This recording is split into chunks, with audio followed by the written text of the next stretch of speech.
Vamos a abrir las escrituras en el libro de Miqueas, capítulo 7. Y bueno, el domingo pasado terminamos de ver el pasaje de Habacuc. Estuvimos viendo de cómo es que nosotros como cristianos podemos llegar a confiar en Dios, y ojalá les haya sido de bendición y sea de bendición para muchos, aquellos que en el futuro lleguen a escuchar, les sea para bendición a ellos, a nuestros hermanos en Cristo Jesús, que se lleguen a encontrar en dificultades, en tiempos de angustia. Así que le damos gracias a Dios por su palabra, que su palabra es la que nos fortalece a nosotros. Y hoy en día vamos a, cuando estuve predicando tocante a Habacuc, dije, bueno, vamos a quizás entender un poco a aquellos que estamos creciendo en el cristianismo, tenemos poco tiempo en el cristianismo, quizás tenemos que entender quién es Dios. Así que ese es el tema, entendiendo quién es Dios. Y obviamente no vamos a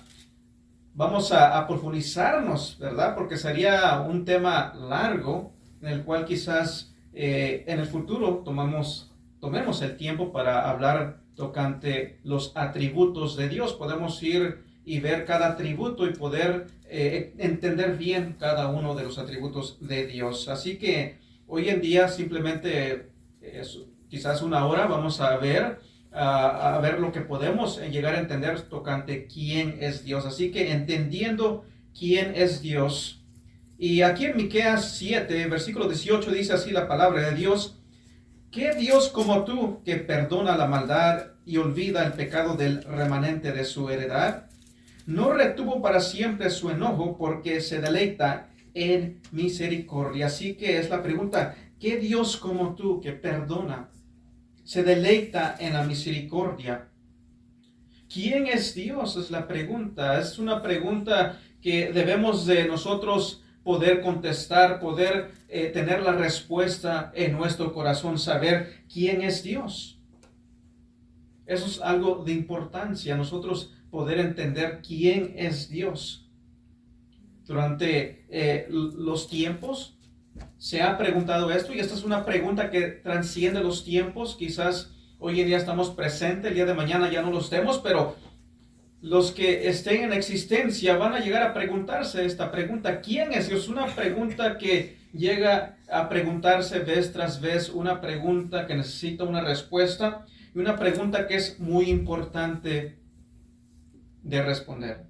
Dios, y Dios solamente, es la persona más importante en este universo. Y es una pregunta que tiene importancia. Al saber quién es Dios, necesita ser contestada. ¿Quién es Dios? Como dije, hoy en día estamos aquí presentes, el día de mañana ya no lo vamos a estar, pero Dios va a estar presente. Y las personas deben de entender quién es Dios. Y esa es la pregunta que vamos a estar contestando. ¿Quién es Dios? Les voy a dar 4 puntos para contestar esto. 4 puntos para contestar esta pregunta de quién es Dios. Primeramente, ¿quién es Dios? Es la pregunta. Y primero, Dios es un espíritu eterno. Dios es un espíritu eterno. Él no es como nosotros. La mera esencia de Dios, Él es espiritual, Él no es materia. Él no es como nosotros, Él no es como carne y hueso. No es como nosotros, sino Él es espíritu. Espíritu eterno. No nos miremos a nosotros mismos y querer contestar esta pregunta de quién es Dios. No miremos a nosotros mismos. No queremos bajar a Dios a la humanidad, a que Él sea humano, porque Él no es humano. Él es espíritu eterno. Así que no gastes tu tiempo en querer verte a ti mismo y de ahí querer hacer una imagen de quién es Dios. Porque Dios es espíritu, Dios no es materia, Él es espíritu eterno. Jesucristo dijo en Juan 4:24, no vamos a ir ahí, pero Jesús dijo en Juan 4:24 que Dios es espíritu. Es lo que dijo nuestro Señor Jesucristo. Dios es espíritu. Si se acuerdan, cuando hablamos de la adoración necesita ser en espíritu y en verdad. Y Jesucristo nos dice, Dios es espíritu. La mera esencia, la mera naturaleza de Dios es espiritual y no física. Y Jesús dijo que un espíritu no tiene carne y hueso. Y eso lo dijo en Lucas 24:39, para los que quieran apuntar y ver quizás más adelante. Dios es un espíritu eterno, Él no tuvo comienzo. Y esta verdad de que Él no tuvo comienzo, de que Él es eterno, es algo quizás difícil de poder alcanzar a entender, de que Él no tuvo comienzo, porque todo lo que es creado, todo lo que somos y todo lo que podemos ver en esta tierra y aún afuera de esta tierra, ya que hoy en día con la tecnología podemos ver lo que hay en el espacio, todo tuvo un comienzo. Y cuando tú te profundizas en tu pensamiento tocante esta realidad de que Dios no tiene comienzo, es casi, es imposible poder llegar a lograr entender esto, de que Él ha existido siempre. Él siempre ha sido. Él no hubo un tiempo donde Él comenzó a ser, sino Él siempre ha sido.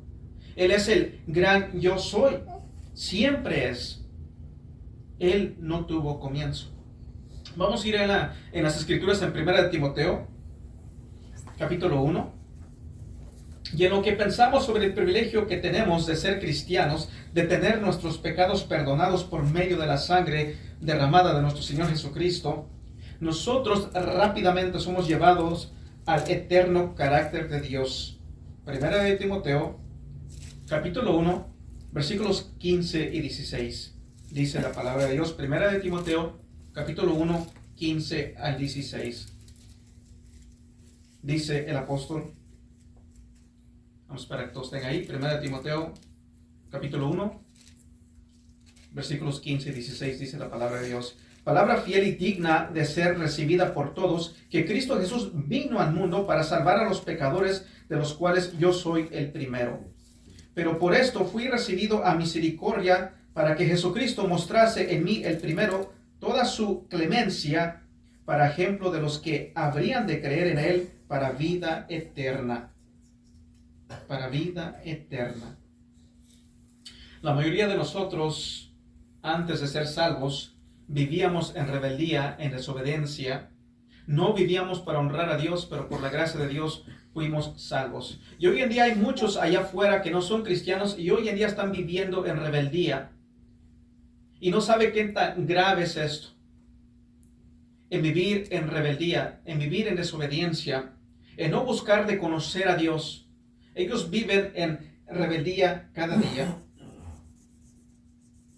Versículo 16, en lo que Pablo está hablando sobre el hecho de que Cristo Jesús vino al mundo para salvar a pecadores, él pone esto como un fundamento de esperanza para ti y para mí. Versículo 16 dice, pero por esto fui recibido a misericordia, para que Jesucristo mostrase en mí el primero toda su clemencia, para ejemplo de los que habrían de creer en Él para vida eterna.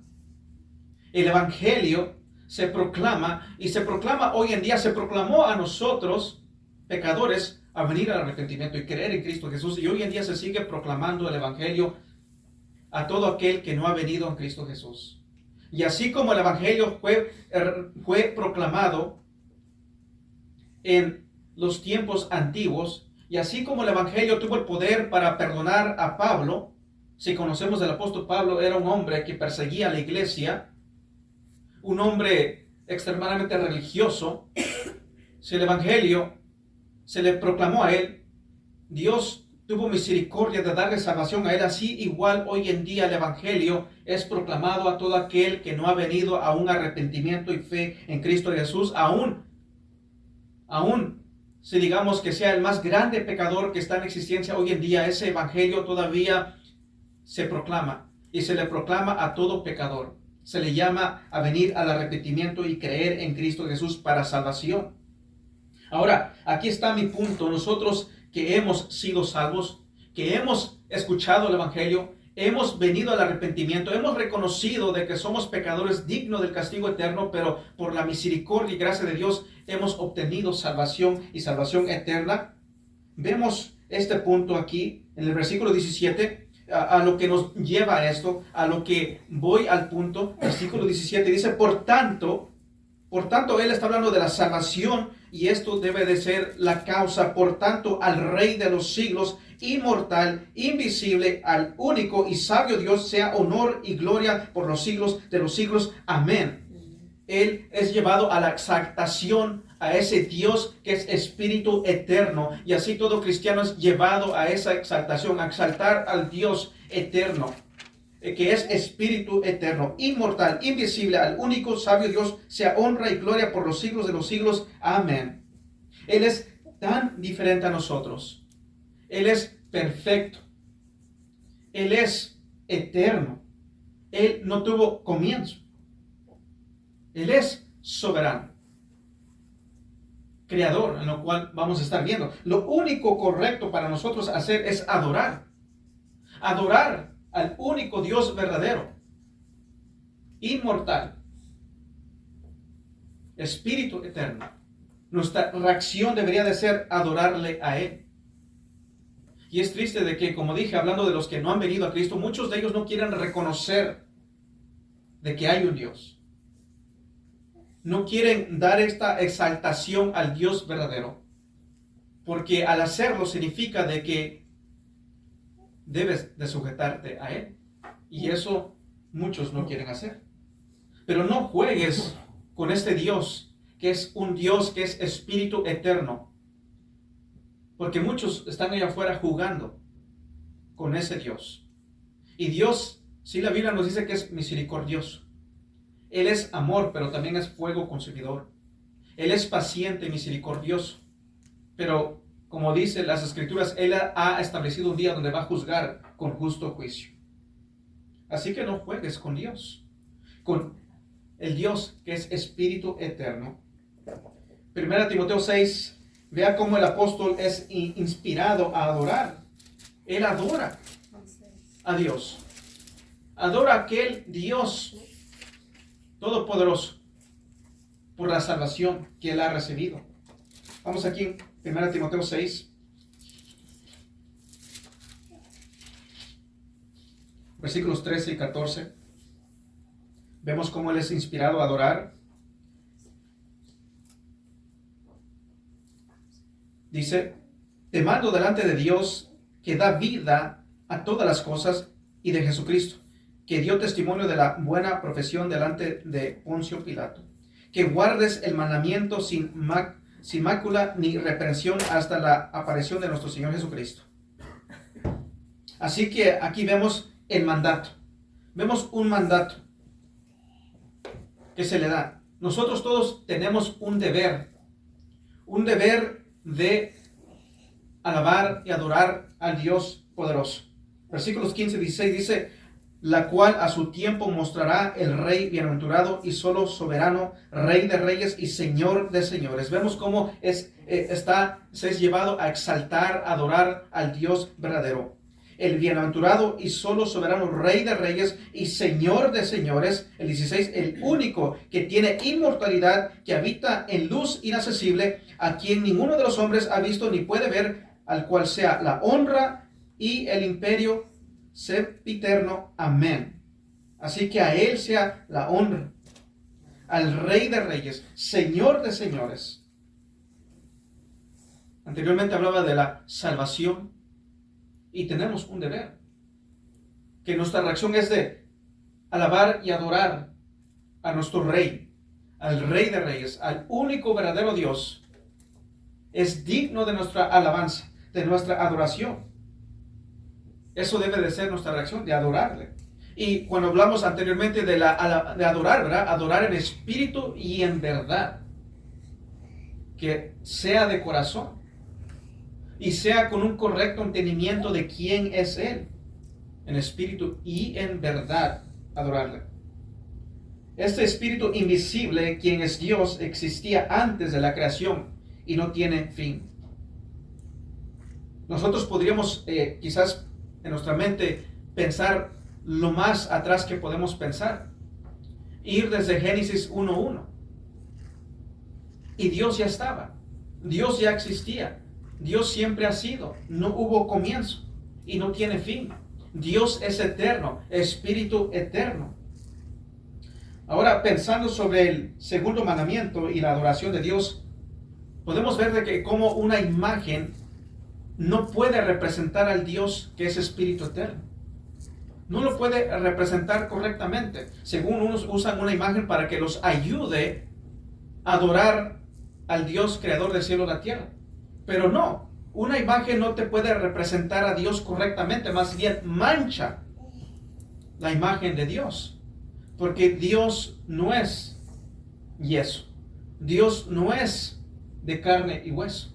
Dios es espíritu eterno. Él es eterno, no tiene principio ni fin. Él es eterno. Dios es eterno. Y segundo, hablando de que Dios es eterno, Dios es espíritu eterno, Dios es el creador del cielo y la tierra.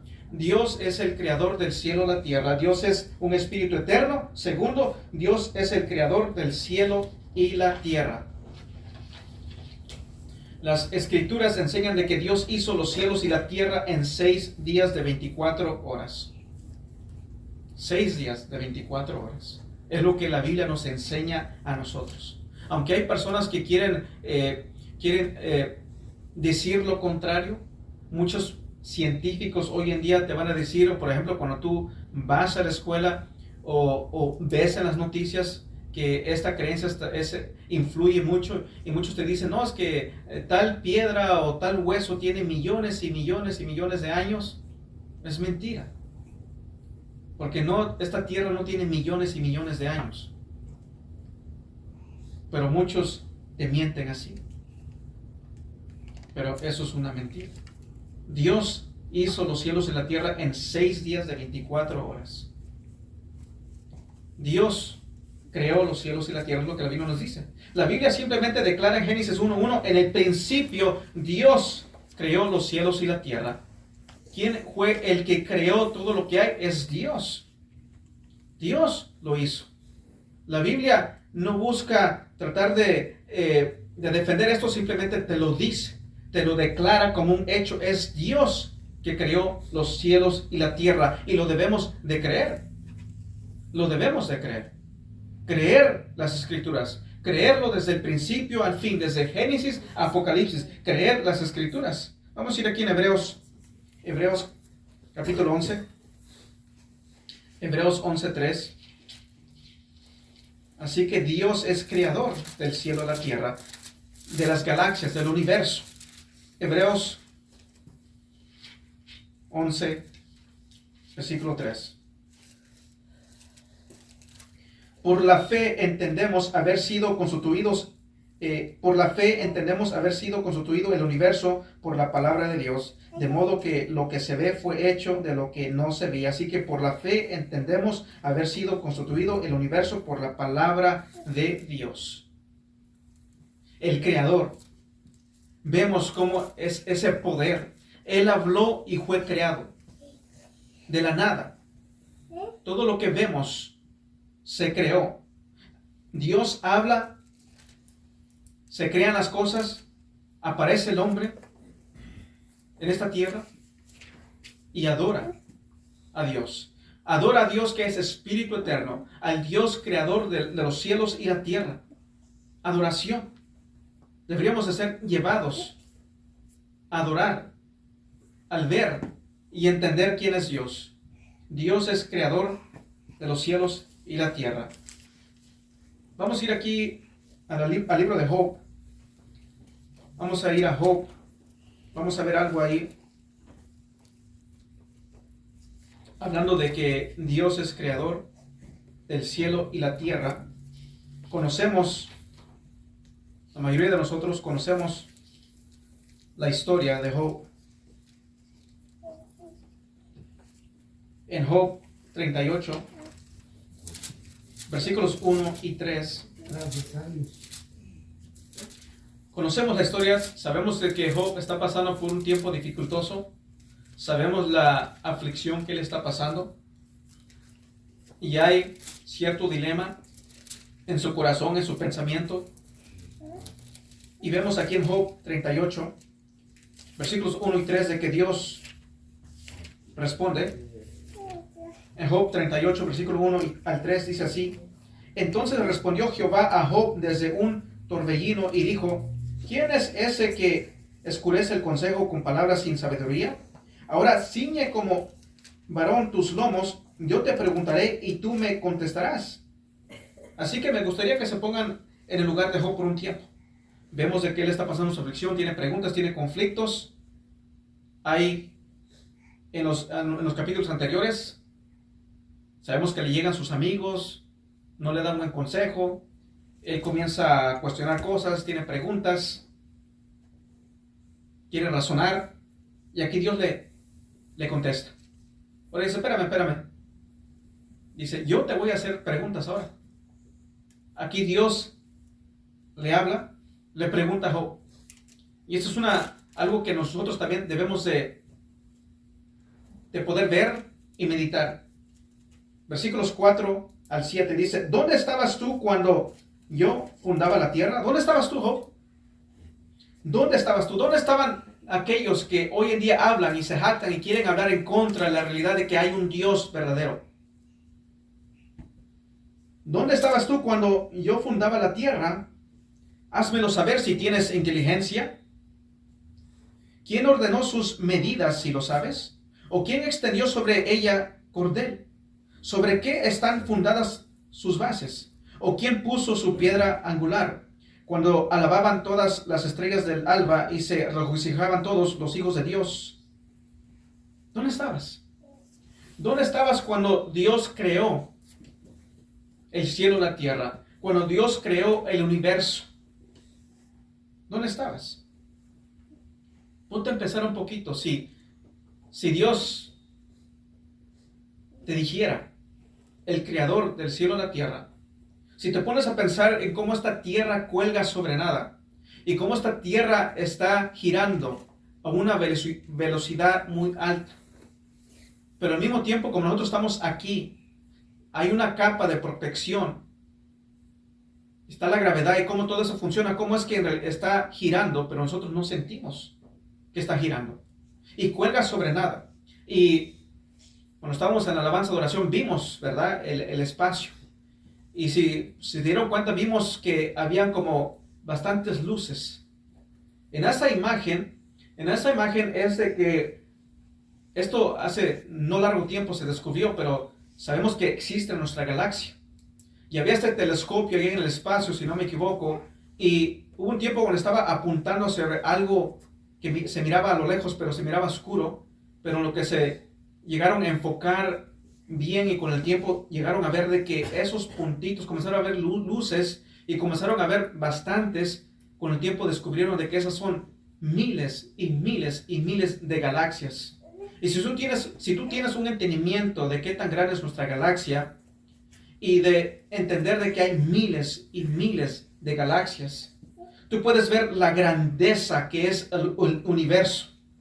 Y si Dios te preguntara a ti, mira, te voy a poner en cargo de un planeta. ¿Dónde estabas tú cuando yo cuando yo creé todo lo que hay?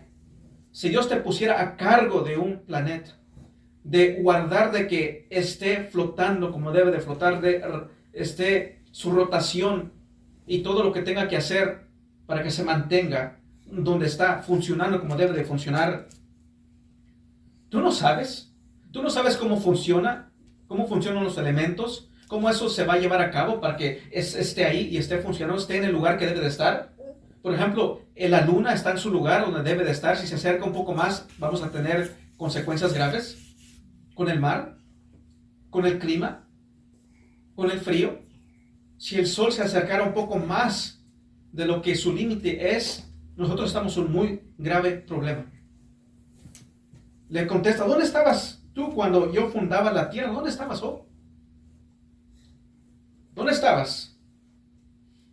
Viendo la grandeza de Dios, viendo de que Dios es creador. ¿Sabe? Eso es poder. Esta es la naturaleza del creador. Dios es poderoso. Y Dios es creador del cielo y la tierra, del universo.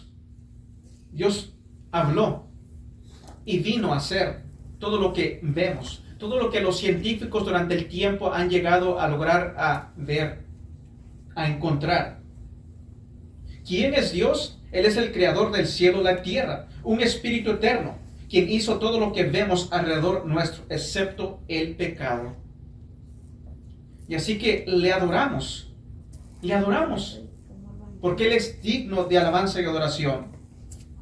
Nos humillamos ante Él, tenemos obligación, tenemos el deber de reconocerlo, adorarlo, alabarle, darle honra y gloria.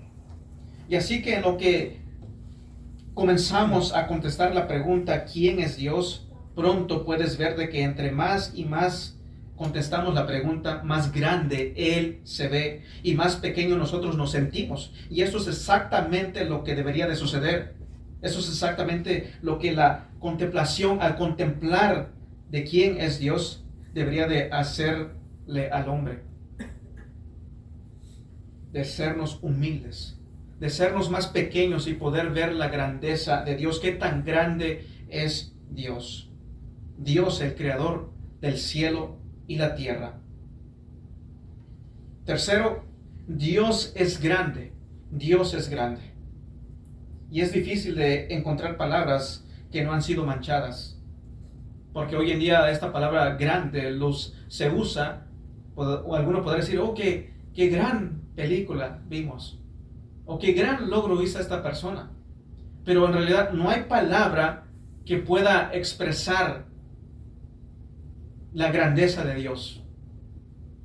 Podemos decir mega grande, super mega grande. No hay palabra para expresar qué tan grande es Dios. Pero Dios es grande en realidad. Cuando nosotros decimos Dios es grande, no estamos diciendo de que es muy bueno tenerlo entre nosotros, sino Dios es grande, extremadamente grande. Y como digo, no hay palabra que podamos expresarlo o manera en la cual podemos pintar toda la grandeza de Dios. La grandeza de Dios sobrepasa nuestra habilidad de entender. Sobrepasa nuestra habilidad de entender. Nuestro pensamiento no puede lograr entender qué tan grande es Él. Pero Él es mega grande. Mega grande es Dios. Y aún así nuestro pensamiento no tiene la capacidad para en realidad entender su grandeza. Vamos a ir aquí a Salmos 145. Vamos a ver lo que dice el salmista. Salmo 145, versículo 3. Dice, grande es Jehová y digno de suprema alabanza. ¿Ya ve? Al ver la grandeza de Dios, tú reconoces de que Él es digno de suprema alabanza. No solamente digno de alabanza, sino digno de suprema alabanza. Y su grandeza es inescrutable. Su grandeza es inescrutable. Él es grande, digno de suprema alabanza. Y como lo dije, y su grandeza es inescrutable. No tenemos la capacidad para entender la grandeza de Dios en totalidad. Él es extremadamente grande. Él es grande. Y les voy a dar 3 puntos que están bajo esta verdad de que Él es grande. 3 puntos que están bajo esta verdad de que Él es grande. Primero, Dios es omnipotente. Dios es omnipotente. Estamos viendo estos puntos que están bajo esta verdad de que Dios es grande. Primero, Dios es omnipotente. ¿En qué manera Dios es grande? Bueno, primero de todo, Él es omnipotente. Él tiene el poder para hacer lo que a Él le plazca. Él tiene el poder para hacer lo que a Él le plazca. Así de grande es, así de poderoso es. Y obviamente Dios no miente. Y Dios no es infiel porque no es su naturaleza mentir. Y no es su naturaleza de ser infiel. Pero Dios es poderoso, omnipotente. Él hace lo que a Él le agrada hacer. Lo que Él quiere hacer, Él lo va a hacer. Vamos a ir aquí a Jeremías. Estamos aquí en Salmos, yendo hacia adelante. En Jeremías capítulo 32. Viendo la grandeza de Dios. Viendo de que Dios es todopoderoso, es omnipotente. Jeremías 32. Versículo 17. 32:17 dice, oh Señor, Jehová, he aquí tú hiciste el cielo y la tierra con tu gran poder y con tu brazo extendido, ni hay nada que sea difícil para ti. Lo leemos de nuevo, lo que el profeta ha reconocido del Dios todopoderoso, del Dios omnipotente, el Espíritu eterno.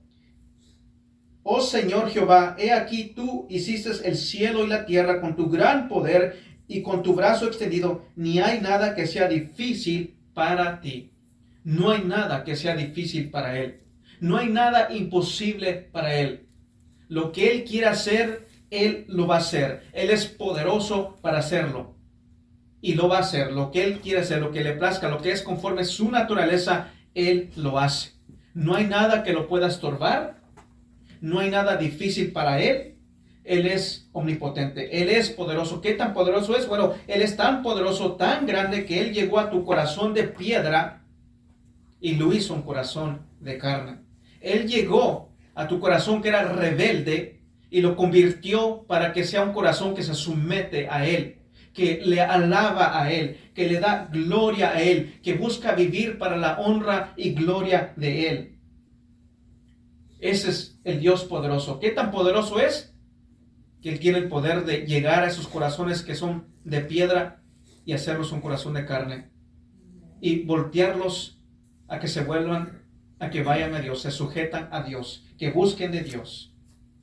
Y saben, Jesucristo dijo de que Él iba y Él está edificando su iglesia.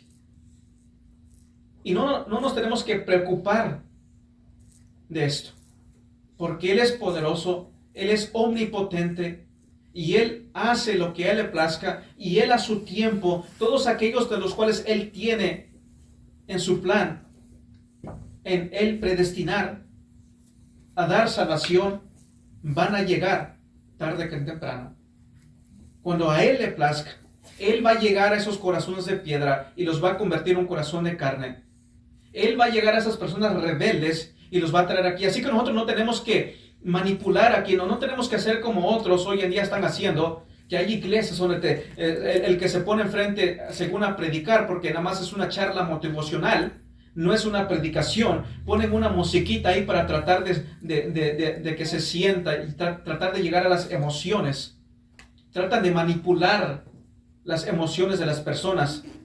No vamos a hacer como hace unos años atrás escuchamos de una iglesia donde dice, vamos a hacer tortas y vamos a visitar a las personas llevando tortas. No vamos a querer traer a personas en querer hacerlo llamativo, en decir, bueno, vamos a hacer un montón de comida. Mira, ven a nuestra iglesia porque vamos a tener un montón de comida para que tú comas. Tratando de traer a personas por medio de la comida, por medio del entretenimiento, por medio de que vamos a poner luces, vamos a hacer esto y el otro, manipular. Tratan de que las personas lleguen y personas llegan a esas iglesias pero con la razón equivocada, con el motivo equivocado. Llegan vacías y se mantienen vacías. Hay iglesias llenas de personas que están vacías porque Dios no mora en ellos. Pero Dios es tan poderoso que tiene el poder de transformar vidas. Jesucristo dijo, edificaré mi iglesia. Así que nosotros no tenemos que buscar de manipular las cosas. Nosotros no vamos a hacer algo que otra iglesia está haciendo y vemos de que les funciona según. Sí les funciona en llenar iglesias, pero de personas no redimidas. Nosotros vamos a hacer lo que es bíblico, lo que Dios nos llama a hacer. Y Dios a su tiempo va a mover las cosas. Al tiempo de Dios. Acabamos de ver que nuestros caminos no son los caminos de Dios. Y Dios sabe lo que hace, al por qué lo hace, cuándo va a ser y no va a ser, y al por qué. Así que Dios es grande. Dios es grande. ¿Qué tan grande? Él es omnipotente. Él es todopoderoso. Él va a hacer lo que a Él le plazca y no hay nada que le llegue a estorbar. Segundo, Dios es omnisciente. Dios es omnisciente. Dios sabe todas las cosas. Todas las cosas Dios sabe. Él conoce absolutamente todo. Ante su presencia, nosotros somos vistos. Yo te puedo ver a ti, puedo verte, pero Dios ve lo que yo no puedo ver. Dios ve tu corazón, Dios ve tus pensamientos, Dios ve tus intenciones. Dios lo sabe todo. Vamos a ir aquí a Salmos. Estamos en Jeremías, vamos hacia atrás, a Salmos 139. Dios es omnisciente. Salmos 139, versículos 1 y 4.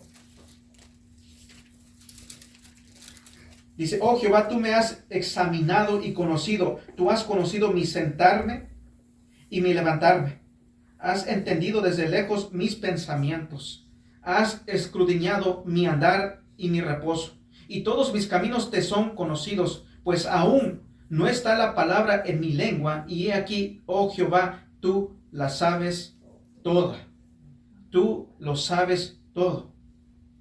Antes de que llegue a mi lengua la palabra, Él ya lo sabe.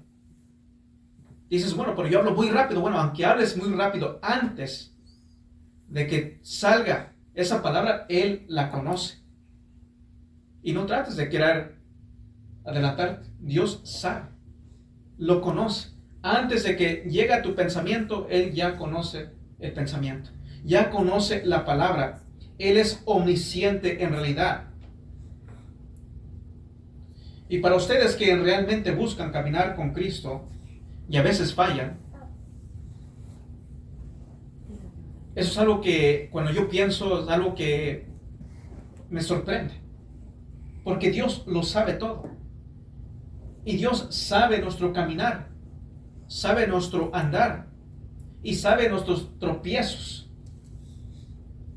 Él conoce todos tus caminos. Pero aún así, Él sabiendo nuestro andar, nuestro caminar, nuestros tropiezos, Él, Dios, el Dios que es Espíritu Eterno, el Dios Creador del cielo y la tierra, el Dios Todopoderoso, el Dios que lo sabe todo, aún así mandó a su Hijo a morir por nosotros. Aún así Jesucristo, sabiendo nuestro caminar, aún así sabiendo nuestra desobediencia, nuestra infidelidad, aún así murió por nosotros. Jesucristo, cuando iba a la cruz del Calvario, sabiendo de que Pedro le iba a negar 3 veces, sabiendo de que lo iban a traicionar, aún así Él murió por los pecadores. Aún así Él murió por Pedro. Él murió por todo aquel que le es desobediente de vez en cuando. Él conoce tus caminos. Tu salvación nunca hubiese sido sobre el tú cumplir un estándar, porque tú no eres perfecto. Y Dios sabe eso. Porque, como he mencionado, la ley requiere perfección en pensamiento, palabra y conducta. Perfección. Las 24 horas del día. Dios requiere perfección y no somos perfectos. Por eso la salvación nunca podría depender de nosotros, porque estamos perdidos.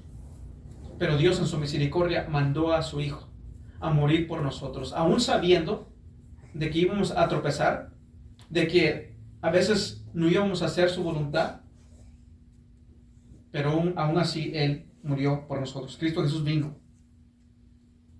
Y ahora sabiendo de esto,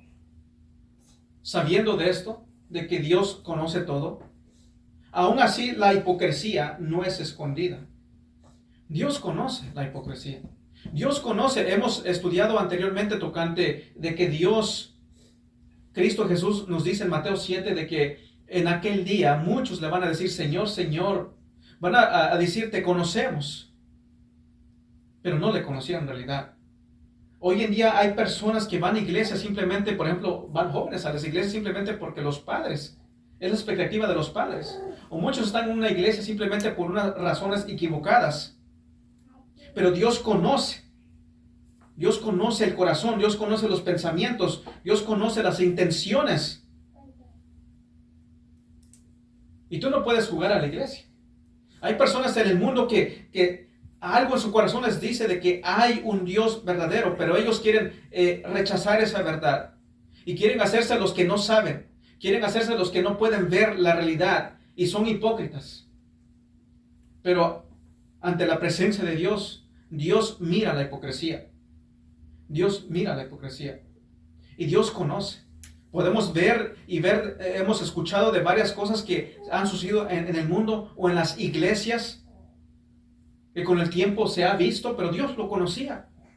Dios conoce la hipocresía. El más severo lugar en el infierno va a ser para aquellos que escucharon el Evangelio, pero rechazaron al Cristo que vino a darles salvación.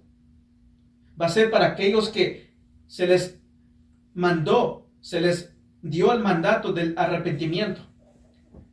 Y dijeron, no, yo no tengo tiempo para esto. Yo no tengo tiempo para prestarle atención al Evangelio. Yo no tengo tiempo para prestarle a Jesucristo. No tengo tiempo para prestarle atención a lo que Dios, el Dios que es Espíritu eterno, que es eterno, omnipotente, omnisciente. No tengo tiempo para prestarle atención a lo que Él me tiene que decir en su palabra.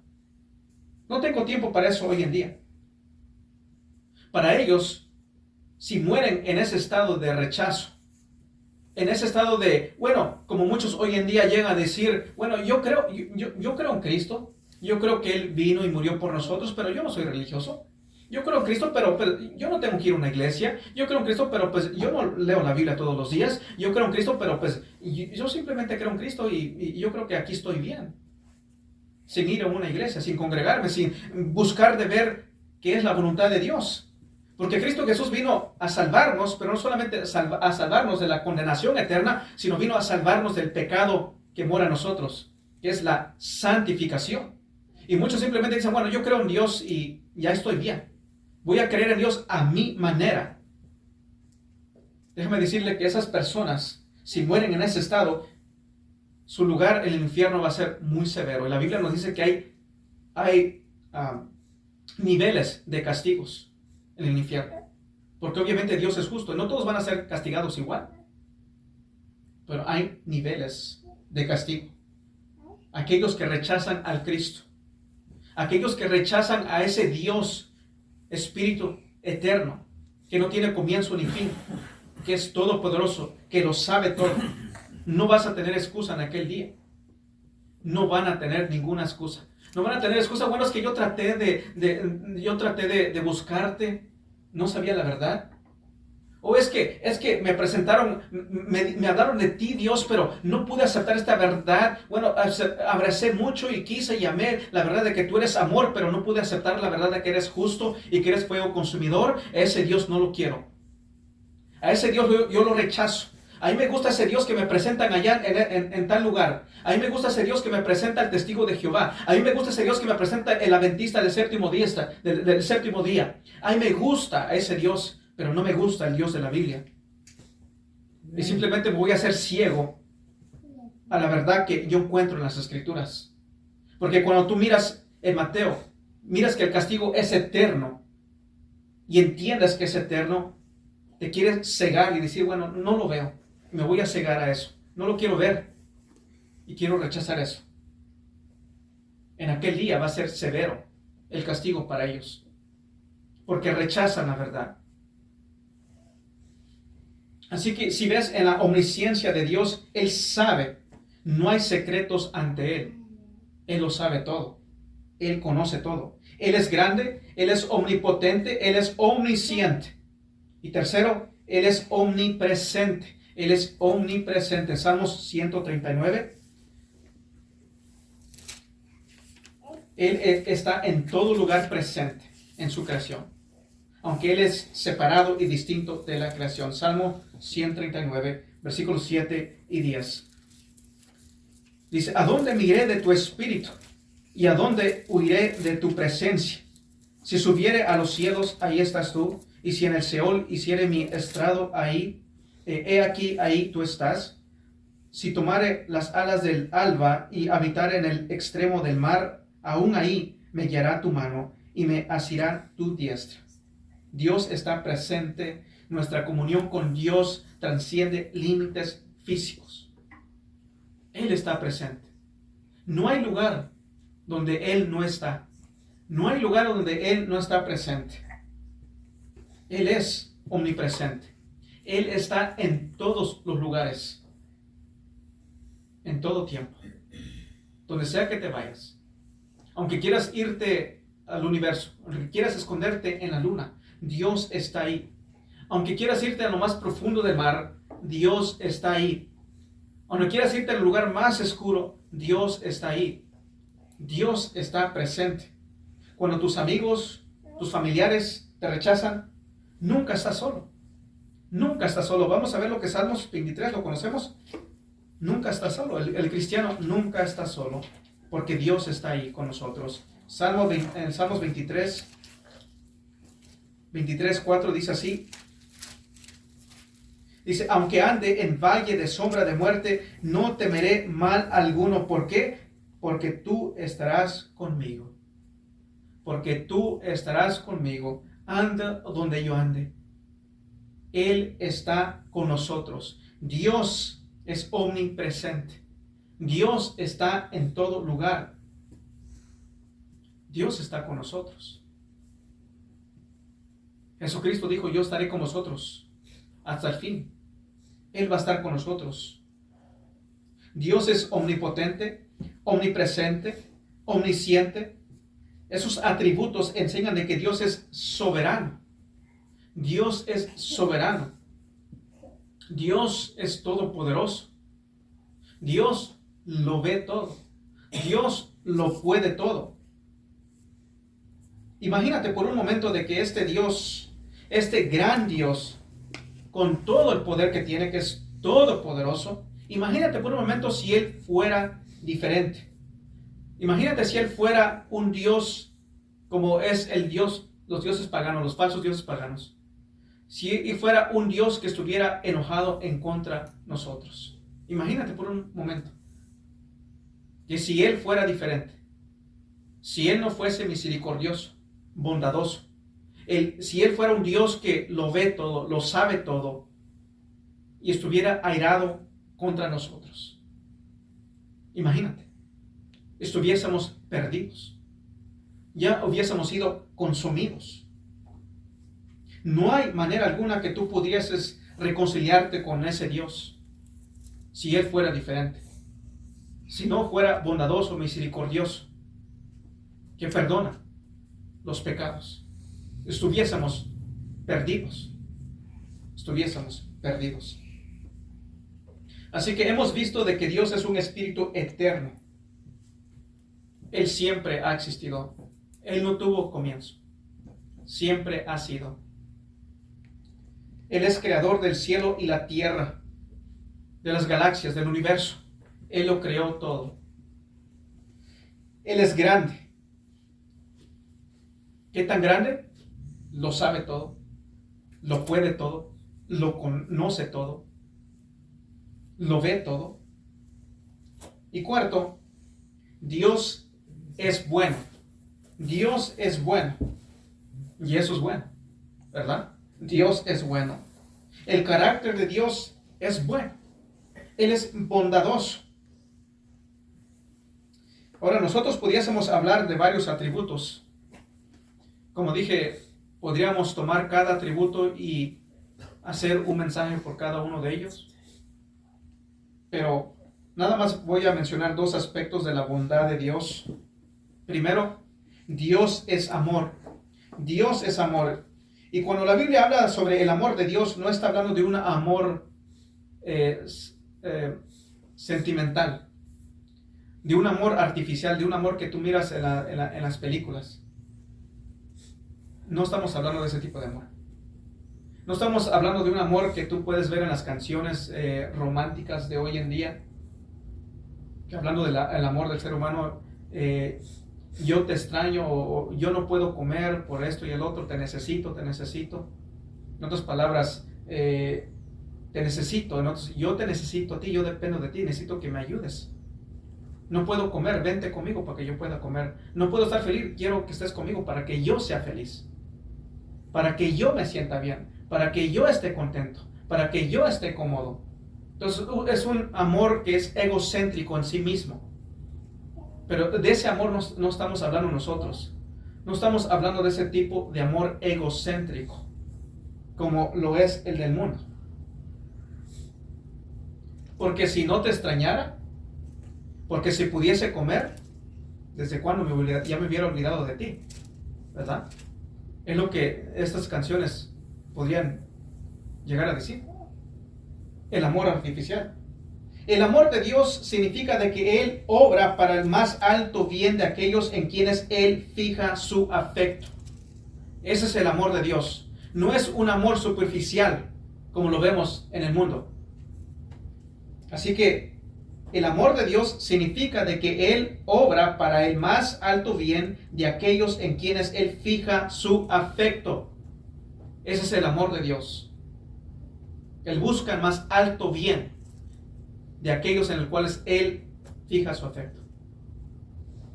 Vamos a ir aquí a Primera de Juan. Primera de Juan. Ahora, ¿qué queremos decir de que Dios es amor? ¿Qué es lo que queremos decir con que Dios es amor? En Primera de Juan 4, versículos 7 al 10, nos dice la palabra de Dios: Amados, amémonos unos a otros, porque el amor es de Dios. Todo aquel que ama es nacido de Dios y conoce a Dios. El que no ama no ha conocido a Dios, porque Dios es amor. En esto se mostró el amor de Dios para con nosotros, en que Dios envió a su Hijo unigénito al mundo para que vivamos por Él. En esto consiste el amor, no en que nosotros hayamos amado a Dios, sino en que Él nos amó a nosotros y envió a su Hijo en propiciación por nuestros pecados. Versículo 19 dice así: nosotros le amamos a Él porque Él nos amó primero. ¿Qué es el amor de Dios? Bueno, fíjate o ve a la cruz del Calvario. Ese es el amor de Dios. De que Dios, como dicen Romanos, aunque aún siendo pecadores, Él vino y murió por nosotros. Aún siendo pecadores, Él vino y murió por nosotros. ¿Por qué le amamos a Él? Porque Él nos amó primero. Dice en Juan 3, por cuanto Dios amó al mundo, Él nos amó. Y este mundo era lleno de pecado. Éramos pecadores. No es de que Él se fijó en algunos y dijo, bueno, estos son dignos de mi amor. No, no somos dignos de su amor. Él eligió amarnos a pesar de lo que éramos. A pesar de lo que éramos, Él decidió amarnos. Él hizo una elección y dijo, voy a amarlos. Y demostró su amor en mandar a su Hijo. ¿Qué es el amor de Dios? Mira la cruz del Calvario. El santo, el perfecto, sin mancha, tomó tu lugar y murió por ti. Ese es el amor de Dios. ¿Y sabes qué es eso? Eso es bueno. Eso es bueno. Dios es bueno. ¿Qué tan bueno es? ¿Qué tan bueno es? Mandó a su Hijo a morir por pecadores. Y hablando un poco de lo que mencioné hacia atrás, un poquito. Él vino, murió por pecadores, sabiendo de que aun cuando íbamos a ser salvos, Él conoce nuestra vida, principio y fin. Y es algo que a mí a veces cuesta, ¿verdad? De decir cómo Dios, ¿verdad? Grande es su amor y su bondad para con nosotros. Él sabe mi principio y fin. Sabe tu principio y fin. Sabe tu caminar en este mundo. Y sabe cuando veniste a Cristo. Y sabe los tropiezos que vas a venir mientras que Él venga por ti. Él sabe si lo vas a traicionar. Cuántas veces lo vas a traicionar. Y aún así, Él vino. Cristo Jesús vino y murió por nosotros. Él es bueno. Él es bueno. Él es bondadoso en realidad. Así que todo lo que hemos hablado sobre Dios, Dios es grande. Dios es un gran creador. Dios es grande en su poder. Dios es grande en su conocimiento. Dios es grande en su amor. Dios es grande en su misericordia. Dios es grande en su amor, su bondad, su perdón. Dios nos amó. Nos amó. Que nos dio salvación. Para liberarnos del castigo eterno. Todo sobre la respuesta de quién es Dios es completamente humillante. Y me refiero de que te lleva a ser humilde. A ver la grandeza de Dios. Y ver de que tú eres pequeño. ¿Qué es el amor de Dios? Bueno, cruz. Cristo en la cruz. Ese es el amor de Dios. Cristo en la cruz del Calvario. El Cristo que vino dispuesto a ser bofeteado, a ser escupido, a ser traicionado, a ser puesto a vergüenza, colgado en un madero. Murió. Y una muerte de cruz. Ese es el amor de Dios. Finalmente, Dios es santo. Dios es bueno en su amor. Dios es bueno en su santidad. La santidad tiene dos sentidos. Dios es santo en el sentido de que Él está puesto aparte de todo lo demás. Santidad también se refiere a su pureza moral. Él es tan bueno que Él es absolutamente sin mancha del mal y del pecado. Vamos a ir aquí en Habacuc. Bueno, ya sabemos lo que dice, tú eres tan bueno que no puedes ver el mal. En Habacuc 1:3. Cuando estuvimos viendo, ¿verdad? Él no puede ver el mal. Él es bueno. Él es santo. Y aún su santidad tiene un impacto directo en tu vida. En 1 de Pedro 1 dice, sed santos porque yo soy santo. No se nos da el mandato. La santidad de Dios tiene un impacto en la vida del creyente. Y es por eso que Pedro dice, sed santos, dice Dios, porque yo soy santo.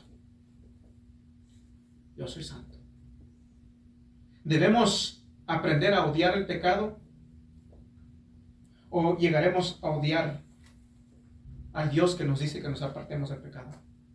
Y obviamente en el cristiano nosotros, porque hemos sido transformados, somos llevados a buscar la santidad y vamos a odiar el pecado. Pero el que no es cristiano debe de ser llevado, debe de aprender a odiar ese pecado o va a odiar al Dios que lo llama a apartarse de su pecado. Y eso es lo que podemos ver hoy en día. Vemos a personas que niegan la existencia de Dios y buscan cualquier excusa para no venir a Dios. Podemos ver que hay personas allá hoy en día con la tecnología, hay personas que más voces se están escuchando y según hay personas que están hablando ahí en contra de la palabra de Dios, no de que la palabra de Dios no es verdad, no que esto que está escrito se copió de cierta creencia en cierto tiempo, bla, bla, bla, comienzan a hablar de esto, el otro, muy expertos. Por ejemplo, estaba un hombre que se la pasaba hablando y hasta llegó a pasar en programas, no me acuerdo el nombre, pero se la pasaba siempre queriendo refutar las escrituras según él, sabiendo mucho de las escrituras, sabiendo mucho de la historia y hablando en contra de la palabra de Dios, que no es palabra de Dios, que no es inspirada, etcétera, etcétera, etcétera. Hasta que se topó con alguien que sí estaba estudiado y fue humillado grandemente. Grandemente. Estuvo ahí hablando y muchas personas, muchos seguidores viéndolo, creyendo de que él lo sabía todo, de que era muy inteligente. La gente que no quiere creer en Dios se agarra de cualquier cosa. Hoy en día estamos viendo en tiempos de que si podemos ver que el cielo es azul y viene alguien diciéndote, no, el cielo no es azul, es color rosita. Dice, yo lo creo. Así son con la palabra de Dios. Nos dice, no, es que esto y el otro, se agarran de eso. No, sí, yo lo creo. Mira, Dios, no es verdad la palabra de Dios, por eso no voy a una iglesia. No, mira esto lo que dijeron, no, es verdad. ¿Ya lo estudiaste? ¿Ya leíste la palabra de Dios? ¿Ya la estudiaste en profundidad? ¿Ya viste científicamente, proféticamente, históricamente, arqueológicamente si esta palabra es verdad? No lo he visto. ¿Pero por qué lo crees? Es porque lo quiero creer. Quiero agarrarme de cualquier cosita. Voy a creerle a cualquier ignorante que está allá afuera, que me diga que no hay un Dios, que me dé una razón por lo cual no debo de creer en Dios. Yo lo quiero creer. Hoy en día hay ese tipo de personas. Y como dije, el lugar más severo en el infierno va a ser para aquellos que escucharon el evangelio y no prestaron atención. Dice, yo no tengo tiempo para escuchar ese mensaje. No tengo tiempo para prestarle atención a ese Dios que es Espíritu eterno, omnipotente, omnipresente y omnisciente. Si no se arrepienten, su castigo será severo. Así que la santidad de Dios quiere decir que nosotros le declaramos toda guerra a ese pecado restante en nuestras vidas. Porque Dios dice, sed santo porque yo soy santo. ¿Quién es Dios? Él es santo.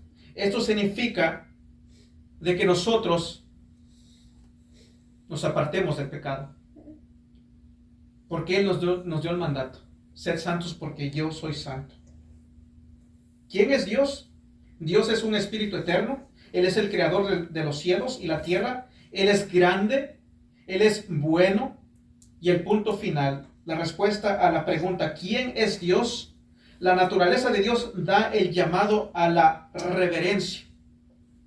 La naturaleza de Dios da el llamado a la reverencia. Vamos a ir aquí a Proverbios y voy a hacerles la pregunta. Así que la naturaleza de Dios da el llamado a la reverencia.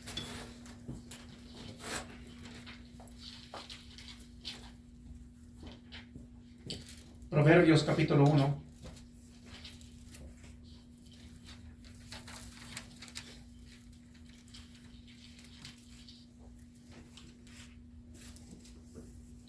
Dice la palabra de Dios, Proverbios 1, versículo 7.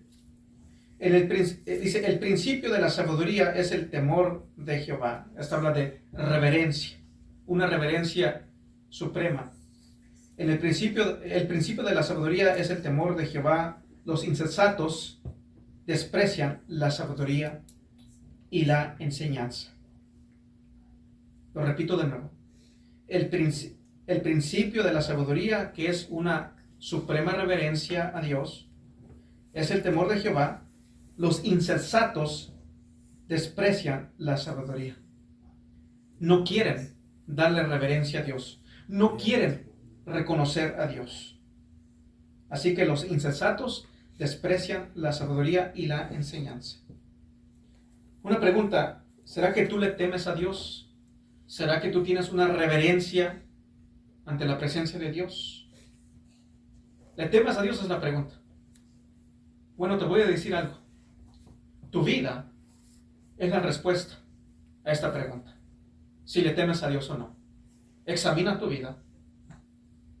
Y en examinar tu vida la respuesta va a ser dada si tú le temes a Dios o no.